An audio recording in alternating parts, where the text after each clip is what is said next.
Bismillahirrahmanirrahim. Assalamualaikum warahmatullahi wabarakatuh.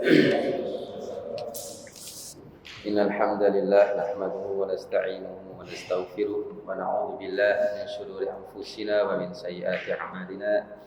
May yahdihillahu fala mudilla lahu wa may yudlil fala hadiya lahu. Asyhadu an la ilaha illallah wahdahu la syarika lahu wa asyhadu anna Muhammadan abduhu wa rasuluh. Qala ta'ala ya ayyuhalladzina amanu taqullaha haqqa tuqatih wa la tamutunna illa wa antum muslimun. Ya ayyuhan nasu taqu rabbakumul ladzi khalaqakum min nafsin wahidah wa khalaqa minha zawjaha wa batha minhuma rijalan katsiran wa nisaa'a wattaqullaha alladzi tasaaluna bihi wal arham innallaha kana 'alaykum raqiba. Ya ayyuhalladzina amanu taqullaha wa qulu qawlan sadida yuslih lakum a'malakum wa yaghfir lakum dhunubakum wa may yuti'illah wa rasulahu faqad faza fawzan 'azima. Amma ba'd, fa inna asdaqal hadits kitabullah wa khairul huda huda Muhammadin sallallahu alaihi wa ala alihi wasallam. Syarrul umuri muhdatsatuha wa kullu muhdatsatin bid'ah wa kullu bid'atin dhalalah wa kullu dhalalatin finnar. Allahumma shalli ala Muhammadin wa ala alihi wa man tabi'ahum bi ihsanin ila yaumiddin. Ikhwafillah jemaah sekalian yang mudah-mudahan dirahmati oleh Allah Subhanahu wa taala. Alhamdulillah pada kesempatan malam hari yang berbahagia ini Allah Subhanahu wa taala memberikan kepada kita semua kesehatan dan juga kesempatan untuk kita sama-sama hadir di masjid kita ini. Yang pertama dalam rangka kita menjalankan ibadah wajib kita, yaitu sholat maghrib secara berjamaah pula, terkhusus bagi kita yang laki-laki, karena kita semua menurut sebagian pendapat ulama perkara ini diwajibkan untuk kita semua. Kemudian selanjutnya Allah Subhanahu wa taala juga memberikan kesempatan kepada kita untuk sama-sama kita belajar tentang agama ini. Sama-sama kita saling nasihat menasihati dalam kebaikan dan perkara ketakwaan kepada Allah Subhanahu wa taala. Ifafillah rahimani semua sekalian, mudah-mudahan dirahmati oleh Allah Subhanahu wa taala. Kita akan kembali melanjutkan pelajaran kita ya.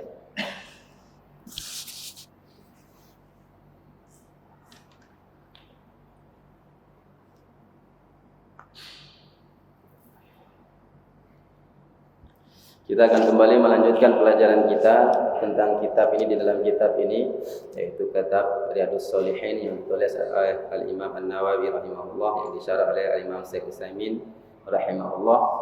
Kita masuk pada bab masih membahas tentang babul yakin wa tawakkul, bab yakin dan tawakal. Kita masuk pada hadis keempat dalam bab ini. Secara umum hadis ini masuk ke dalam hadis yang ke-77 dalam seluruh pembahasan. Setelah Syekh Al-Imam An-Nawawi rahimahullah ta'ala menyebutkan ayat-ayat yang berkaitan dengan bab ini, yaitu yakin dan tawakal, maka selanjutnya beliau menyebutkan beberapa hadis. Di antaranya sekarang kita membahas hadis yang keempat, yaitu an Abi Hurairah radhiyallahu ta'ala anhu, bahwasanya hadis ini dari Abu Hurairah radhiyallahu ta'ala anhu, anin Nabi sallallahu alaihi wasallam qala, bahwasanya Rasulullah sallallahu alaihi wasallam bersabda, yadkhulul jannata aqwamun afidatuhum mithlu afidatut thayyr, akan masuk surga sekelompok kaum, kata Nabi sallallahu alaihi wasallam, aqwamun, kelompok kaum, afidatuhum mithlu afidatit thayyr, yang kaum ini, yang orang-orang ini, mereka yang masuk surga ini, hati mereka itu seperti hati burung. Ini hadis riwayat Imam Muslim. Hadis ini sahih riwayat Imam Muslim. Cuma kaum muslimin rahimani wa rahimakumullah, ini diantara hadis yang disebutkan oleh Al-Imam Nawawi dalam bab ini, yaitu hadis begitu pendek tapi syarat dengan berbagai macam pelajaran, terutama bagi kita semua yang mengaku beriman kepada Allah Subhanahu wa taala, iman kepada Rasul, dan kita sama-sama mengharap diri kita masuk ke dalam surga Allah Subhanahu wa taala. Dalam hadis ini Rasulullah menggambarkan nanti akan ada sekelompok kaum suatu kaum, sekelompok orang yang mereka masuk surga. Dan mereka ini masuk surga, Nabi sallallahu alaihi wasallam tidak menyebutkan mereka beramal dengan amal ini, amal itu, salatkah, puasa, zakatkah, sedekah, bukan. Tapi dalam hadis ini mereka ini masuk surga karena memiliki satu perkara yang mungkin hari ini jarang kita miliki, yang hampir punah, yaitu afidatuhum mithlu afidatit thair. Yaitu mereka yang masuk surga ini mereka memiliki hati seperti hati burung. Seperti hati burung. Al-Imam An-Nawawi rahimahullah, kenapa beliau memasukkan hadis ini ke dalam bab yakin dan tawakal? Karena hadis ini paling tidak, kata Al-Imam An-Nawawi, ada dua pelajaran di dalamnya. Kenapa sekelompok orang yang masuk surga ini diumpamakan oleh Rasulullah sallallahu alaihi wasallam, mereka memiliki hati seperti burung. Yang pertama, kata Al-Imam An-Nawawi rahimahullah, disebutkan mereka memiliki hati seperti hati burung, maksudnya adalah ma'nahu mutawakkalun. Mereka adalah orang-orang yang bertawakal. Mereka adalah orang-orang yang bertawakal. Maka kita memang bisa kita ambil pelajaran satu ilmu tawakal dari burung ini. Burung itu mereka binatang yang kalau kita lihat di antara binatang-binatang yang diciptakan oleh Allah Subhanahu wa taala, yang salah satu yang lemah itu adalah burung ini. Iya. Sangat lemah binatang yang namanya burung ini. Kakinya kecil, ya, hanya bisa terbang kemana-mana. Tapi mereka tapi burung ini justru Rasulullah SAW mengajak kita untuk mengambil pelajaran, bahkan belajar dari burung. Salah satunya dalam hadis ini, yaitu hati seperti hati burung. Maksudnya hati burung itu adalah burung itu bertawakal kepada Allah. Burung tidak punya ijazah seperti kita, tidak ada punya modal bisnis seperti kita, tidak ada kemampuan seperti manusia. Manusia bisa mengasah kemampuan mereka. Manusia bisa mengasah kemampuan untuk menggali secara seluruh potensinya untuk mencari rezeki Allah Subhanahu wa taala. Beda dengan burung. Burung tidak memiliki apa-apa, dia cuma punya modal 2 sayap saja untuk terbang ke sana kemari. Tidak punya keahlian sebagaimana manusia. Tapi ada satu yang besar, satu perkara yang patut kita contoh dari binatang yang namanya burung ini adalah tawakal mereka kepada Allah Subhanahu wa taala. Ya, makanya dalam hadis berikutnya, hadis yang setelah ini disebutkan tentang burung itu adalah lau annakum tatawakkaluna 'ala Allah, andai saja kalian itu bertawakal, benar-benar bertawakal, haqqa tawakkuli, benar-benar bertakwa kepada Allah. Jadi tawakal bukan hanya sekedar tawakal. Di sini ada penekanan. Lau annakum tawakkal 'ala Allah, andai saja kalian itu bertawakal kepada Allah, haqqa tawakkuli, dengan sebenar-benarnya tawakal. Jadi tidak tawakal tapi dengan sebenar-benarnya tawakal, maka la razaqakum kama yarzuqut thair, maka Allah Subhanahu wa taala akan memberikan rezeki kepada kalian sebagaimana Allah memberi kepada burung itu rezeki. Iya. Karena burung, tidak Nabi mengatakan karena burung itu mereka keluar tagdu himaso, mereka keluar dari sarangnya itu dalam keadaan perut yang kosong, wataruhu bitona, dan pulang mereka dalam perut kenyang. Padahal burung tidak punya apa-apa, tidak punya keahlian apa-apa. Bahkan burung ini binatang yang paling lemah kalau kita lihat di antara binatang-binatang yang diciptakan oleh Allah Subhanahu wa taala. Tapi tawakalnya luar biasa. Maka kita ini diarahkan oleh Rasulullah SAW untuk belajar bertawakal dari burung ini. Ya, kita ini sudah terbalik kan? Tawakal kita ini nomor sekian. Yang satu kita kedepankan skill kita, yang satu kita kedepankan kemampuan kita, yang dahulu kita dahulukan adalah modal kita, apa yang dari usaha kita, modal kita, uang kita, itu yang kita dahulukan hari ini. Ya, kita taruh tawakal itu nomor sekian. Iya, padahal harusnya yang ditaruh terlebih dahulu, yang lebih awal di antara semua perkara ini adalah tawakal nomor 1. Adapun keahlian itu nomor sekian, modal itu nomor sekian. Makanya di sini Allah Subhanahu wa taala menekankan dalam hadis yang lain itu, "Lau annakum tatawakkaluna kama," kalau andai saja kalian itu bertawakal sebagaimana tawakalnya burung, maka Allah Subhanahu wa taala akan razaqakum la razaqakum. Allah Subhanahu wa taala akan memberi kalian rezeki. Ya. Allah Subhanahu wa taala akan memberi kalian rezeki. Ini di antara pelajaran pertama dari hadis ini, ikhwah fillah jemaah sekalian mudah-mudahan dirahmati oleh Allah Subhanahu wa taala, yaitu orang-orang yang nanti akan masuk surga hati mereka adalah seperti hati burung. Maksudnya di sini adalah tawakal mereka sebagaimana tawakalnya burung, kuatnya tawakal burung. Ya. Dan ini juga menunjukkan bahwasanya seluruh makhluk bertasbih kepada Allah Subhanahu wa taala, bahkan burung pun bertasbih kepada Allah Subhanahu wa taala. Allah Subhanahu wa taala berfirman, "Wa ma min dabbatin fil ardi," tidaklah seluruh makhluk yang ada di muka bumi ini illa 'ala Allahi rizquha. Binatang, terkhusus binatang, seluruh binatang di atas muka bumi ini Allah Subhanahu wa taala yang mengatur rezeki mereka. Ya. Kemudian wa ya'lamu mustaqarraha wa mustaudaha. Dan binatang itu tahu sendiri tempat tinggalnya, tempat pendapatan mereka, mereka tahu, padahal mereka tidak belajar. Ya, luar biasa. Beda dengan kita, kalau kita masih bisa gunakan akal kita. Beda dengan binatang-binatang itu. Dari mana rezeki mereka? Tentu diberi oleh Allah Subhanahu wa taala. Maka di sini ditekankan, di sini adalah yang menjadi penekanan di sini dalam hadis ini adalah kita diajak oleh penulis Al-Imam An-Nawawi ini, sebagaimana hadis Nabi sallallahu alaihi wasallam menjadikan diri kita bertawakal sebagaimana tawakalnya burung. Ya, karena nanti segolongan umat Muhammad sallallahu alaihi wasallam mereka masuk surga bukan dengan amal mereka yang besar yang banyak, tapi mereka hanya masuk dengan satu hati, yaitu hati seperti hati burung, yakni maknanya bertawakal hanya kepada Allah Subhanahu wa taala. Kemudian makna yang kedua, maksud dari segolongan manusia akan masuk surga, ya, hati mereka seperti burung ini adalah qulubuhum raqiqah. Hati mereka seperti burung di sini adalah tafsiran kedua adalah hati mereka itu raqiqah. Raqiqah apa namanya? Hati mereka ini apa istilahnya? Mudah terenyuh, mudah tersentuh, lembut. Jadi orang yang masuk surga yang dimaksudkan dalam ini seperti hati burung adalah orang mereka yang memiliki hati yang lembut, mudah terenyuh.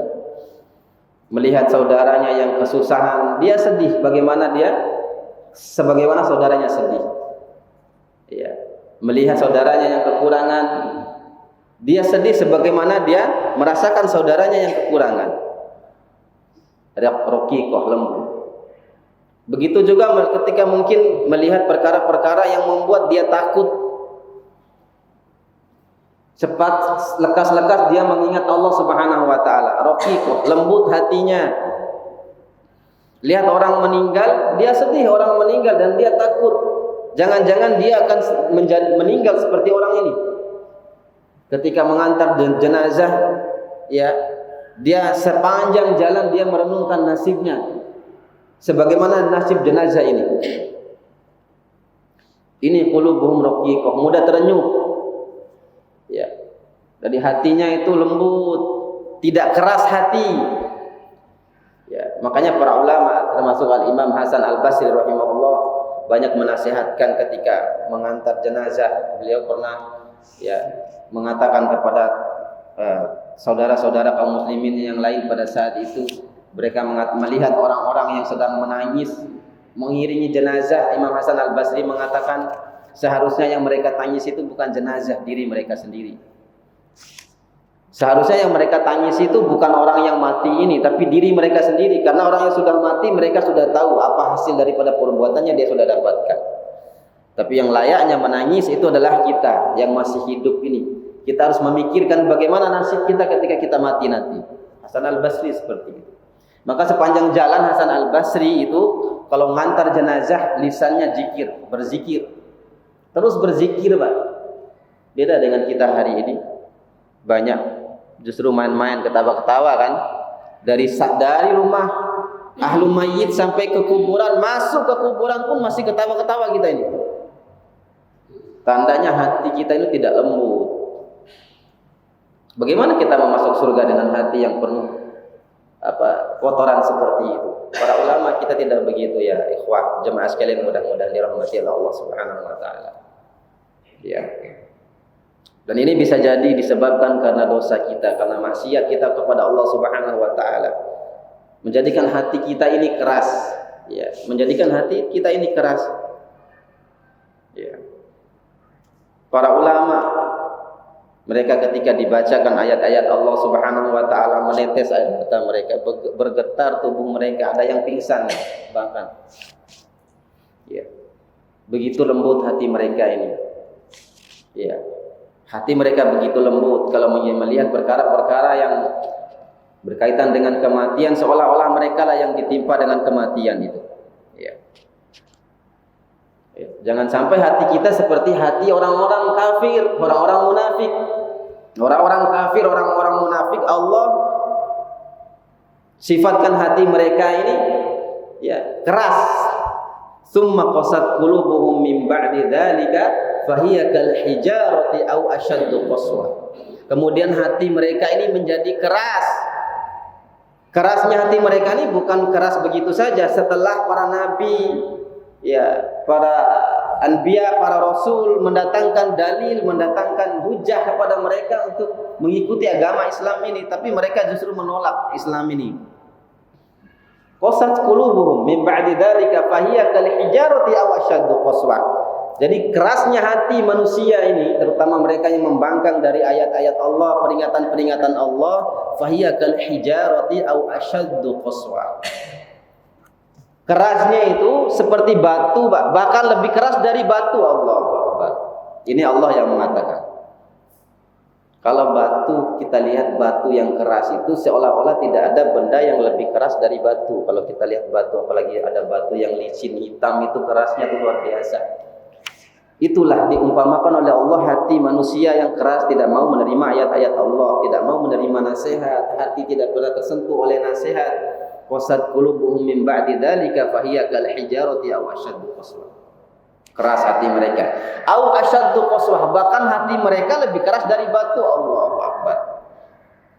Kita mengira hati itu sama kerasnya seperti batu, ternyata hati kita itu bisa jadi lebih keras dari batu. Ya. Ya. Tsumma qasat qulubuhum min ba'di dzalika fahiya kal hijarati aw ashaddu qaswa. Fa inna minal hijarati lama yatafajjaru minhu anhar. Padahal di antara batu itu ada yang terbelah kalau diterpa oleh air. Ya, kalau ada air sungai itu batu kadang-kadang terbelah, padahal keras dia. Makanya di sini disifatkan hati itu lebih keras dari batu ini. Ya. Tsumma, kemudian yatafajjaru minhul anhar. Kemudian di antara batu juga itu ada yang justru akan memancarkan mata air. Beda dengan hati yang keras tadi, tidak ada apa-apa isinya di dalam. Kalau batu yang keras itu masih mengeluarkan mata air. Ya. Kemudian ada juga di antara batu itu yakhbitu min khasyatillah. Ada juga di antara batu itu yang jatuh dari bukit yang tinggi itu karena takut kepada Allah Subhanahu wa taala. Jadi antum lihat ada batu yang tinggi yang jatuh dari bukit, atau ada tanah longsor, itu batu yang itu bukan sembarangan terjadi, itu min khasyatillah, karena takut kepada Allah. Jelas ayatnya disebutkan oleh Allah Subhanahu wa taala. Beda dengan kita, tidak pernah hati kita meleleh, tidak pernah hati kita luluh melihat perkara-perkara yang harusnya hati kita ini menjadi leleh karena itu. Ya. Keras hati kita ini. Keras. Dan keras di sini juga mencakup dalam perkara-perkara agama. Hati-hati. Ya, makanya Khawarij disifatkan oleh Rasulullah SAW sebagai anjing-anjing neraka. Salah satunya kenapa? Hati mereka keras. Yang benar cuma mereka saja, tidak ada orang lain yang benar. Khawarij, hati mereka keras, bahkan jadi anjing-anjing neraka. Orang-orang seperti ini, mereka bacaan Al-Quran itu lebih fasih dari antum, dari kita ini. Ya, kita mungkin satu hari tidak sampai 1 juz baca Al-Quran. Orang-orang Khawarij itu tidak ada lain, isi mulutnya itu Al-Quran saja. Mereka menghafal Al-Quran, menyebut nama-nama Allah, tapi dalam urusan beragama mereka keras. Hati mereka keras. Bukannya masuk surga dengan sifat yang seperti ini. Harusnya dengan teori kita, amal yang begitu banyak itu, orang-orang Khawarij disifatkan oleh Rasulullah SAW, muka mereka pucat, Pak. Pucat muka ini kenapa? Malam tidak tidur. Isinya tahajud semua. Siang tidak makan, isinya puasa melulu. Disibukkan dengan zikir, disibukkan dengan wirid, disibukkan dengan membaca Al-Quran. Tapi justru mereka ini jadi apa? Anjing neraka. Disebabkan apa? Qulubuhum qaswah. Hati mereka ini keras. Keras dalam urusan beragama juga termasuk hati-hati. Makanya di dalam doa ya kita diajarkan untuk apa? Untuk memohon kepada Allah Subhanahu wa taala dari berlindung daripada sifat berlebih-lebihan baik dalam urusan dunia maupun agama kita. Berlebih-lebihan dalam berpakaian, makan, minum, tempat tinggal, kendaraan, dan juga termasuk berlebih-lebihan dalam urusan agama, dalam urusan ibadah. Hari ini banyak kita begitu, Pak. Ya. Banyak yang merasa sok pintar, sok pandai, Allahu Akbar. Bahkan lebih pintar daripada ulama. Orang lagi halakoh di sini umpamanya bikin halakoh sendiri, halakoh tandingan.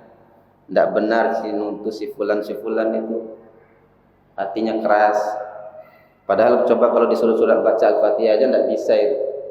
Tapi sayangnya masih banyak kita ini yang mau mendengar kata-kata orang seperti itu. Saya yakin yang begitu itu suruh suruh maju jadi imam kencing di celana mungkin.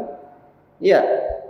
Tapi kalau ngomong di belakang, Allahu Akbar, tidak ada orang yang pintar, dia yang pintar sedunia. Hatinya keras. Kenapa? Tadi hati mereka ini keras. Hati-hati. Ini diantara ikhwafillah rahimani wa rahimakumullah, makna daripada hadis yang kita bahas ini, yaitu hadis yang keempat dalam bab ini.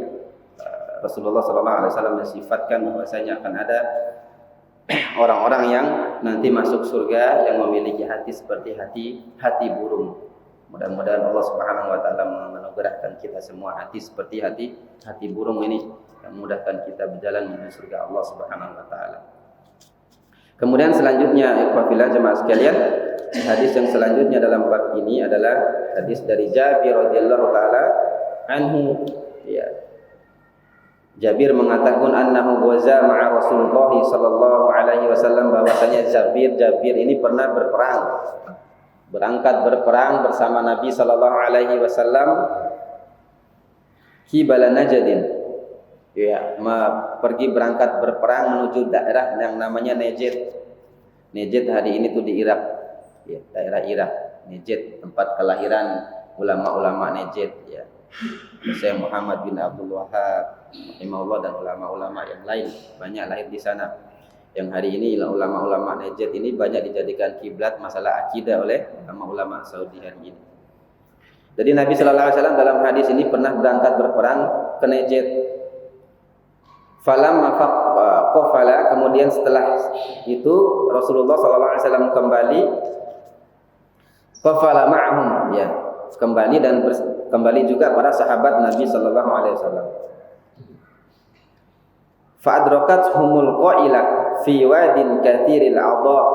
Kemudian di tengah perjalanan Nabi dan para sahabat rombongannya ini sampai di suatu tempat ya, suatu lembah yang di situ rindang, banyak pohonnya, jadi enak sejuk tempatnya. Ya.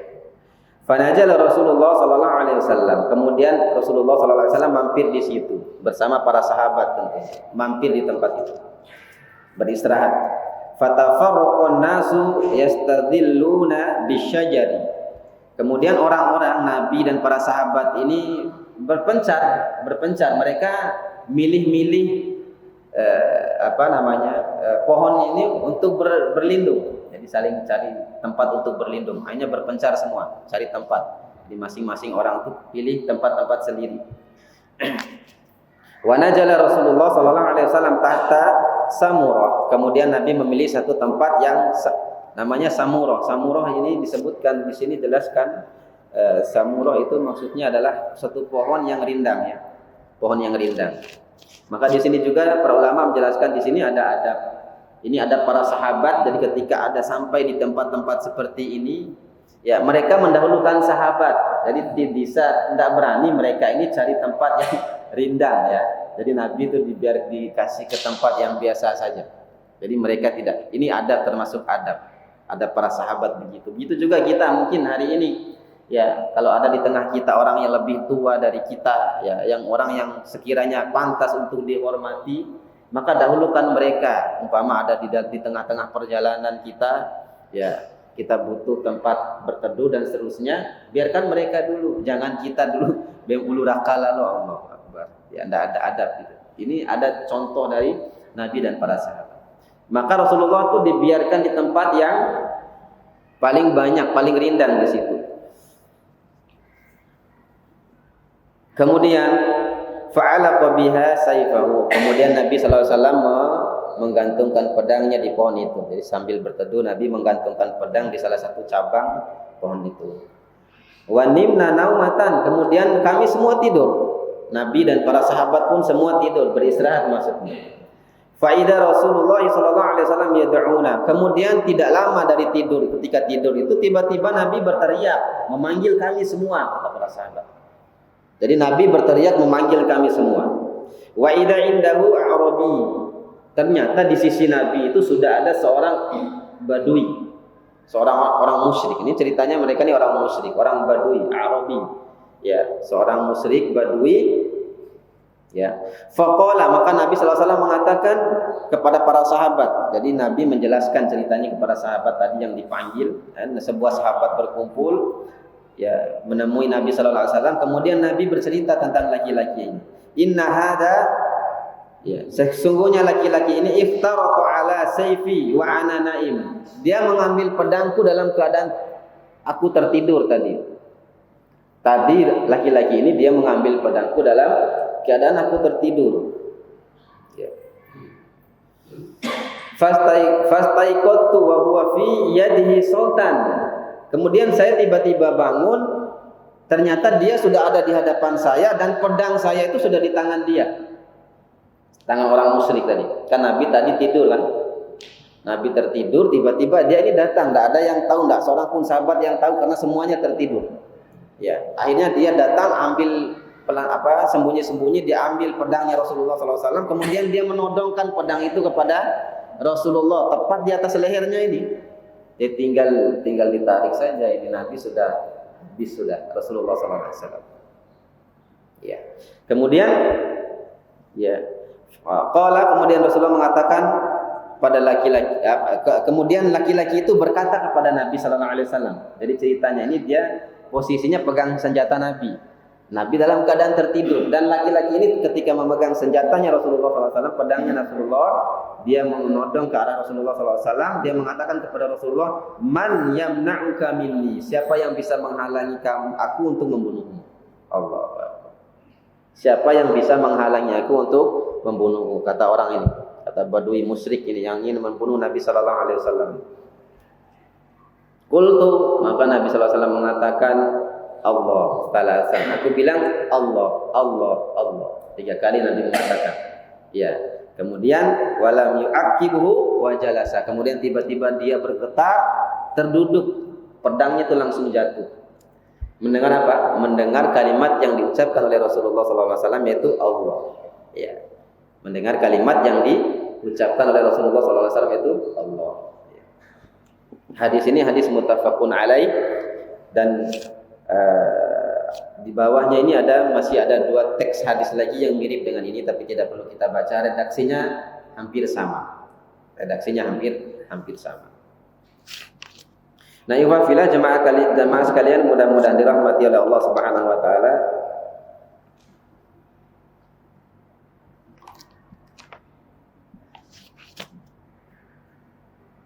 Dalam hadis ini bahwasanya Al-Imam An-Nawawi memasukkan hadis ini dalam bab tawakal ini, yakin dan tawakal, ya. Ini begitu menunjukkan penguasaan ilmu seorang ulama, ya, Al-Imam An-Nawawi rahimahullah. Ya, dan juga ulama-ulama yang lain. Jadi mereka memasukkan hadis-hadis ke dalam bab yang benar-benar sangat-sangat berkaitan dengan pembahasan itu. Dan inilah para ulama. Para ulama itu ketika mereka menemukan satu dalil, mereka bisa beristinbat dari dalil yang ada. Beda dengan kita, Pak. Ya. Kita hanya baca hadis, belum tentu kita bisa mengambil istinbat dalam hadis itu. Kesimpulan hukumnya apa saja. Menurut ulama beda. Ya. Ya, karena dalil itu banyak jenisnya, ya banyak jenisnya. Allahu Akbar, sudah isya. Itu waktu Indonesia Barat atau Indonesia Timur itu? Waktu Lombok. Berarti masih 1 jam lagi kita ya. Dan selisih 1 jam.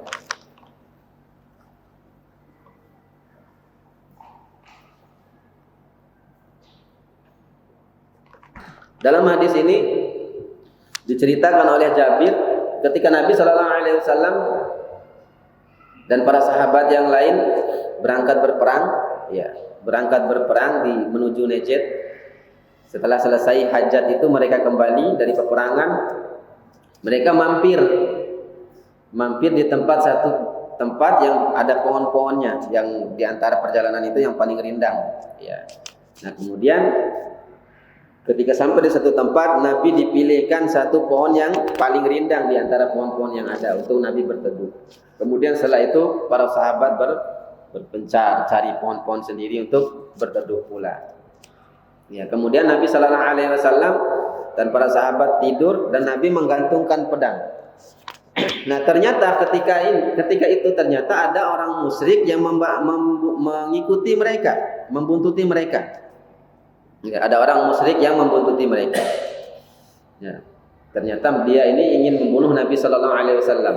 Ya, sangat ingin membunuh Nabi Sallallahu. Ini kan termasuk berani kan ya? Termasuk berani ini, masuk di tengah barisan musuh ini luar biasa ini.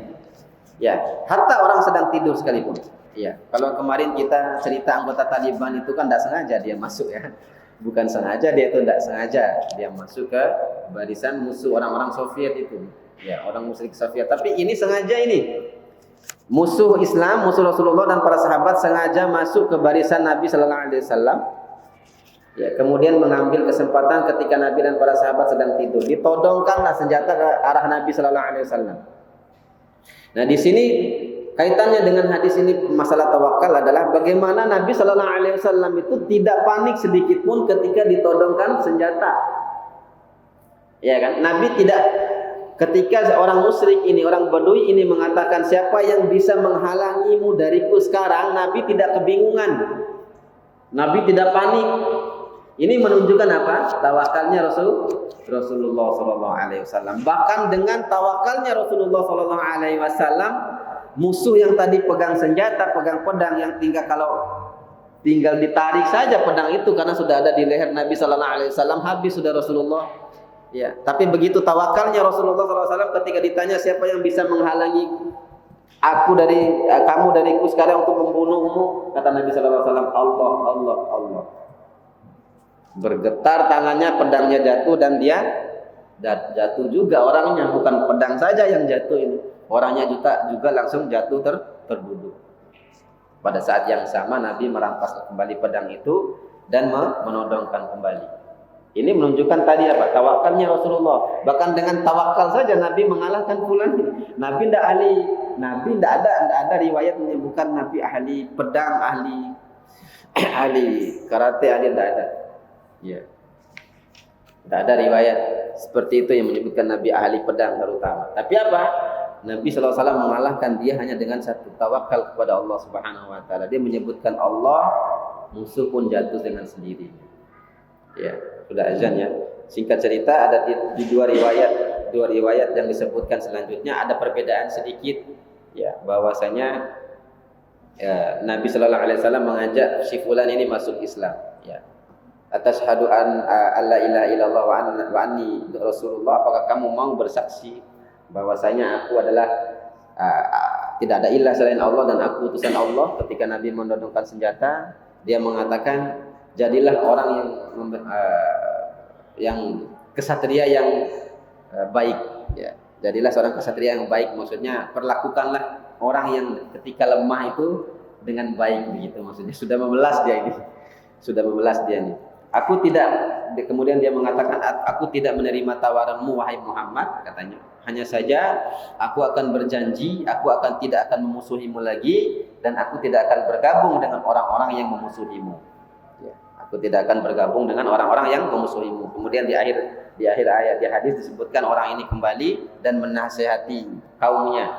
Ternyata kalian keliru memusuhimu Muhammad. Kalian itu salah telah memusuhimu Muhammad SAW. Menurut sebagian ahli tarikh, si fulan ini dia masuk Islam. Ya, ada perselisihan sedikit pendapat tentang perkara ini. Tapi dalam hadis riwayat Imam Bukhari dan Muslim ini tidak disebutkan masuk Islam. Dia hanya mengatakan, saya tidak akan memusuhimu dan tidak akan bergabung dengan barisan orang-orang yang memusuhimu. Dan dia mengatakan kepada kaumnya, kalian telah keliru karena memusuhi orang yang benar. Ya, demikian yang bisa Anda sampaikan. Ada salah-salah kata, saya mohon maaf. Aku qouli hadza astaghfirullah li wa lakum.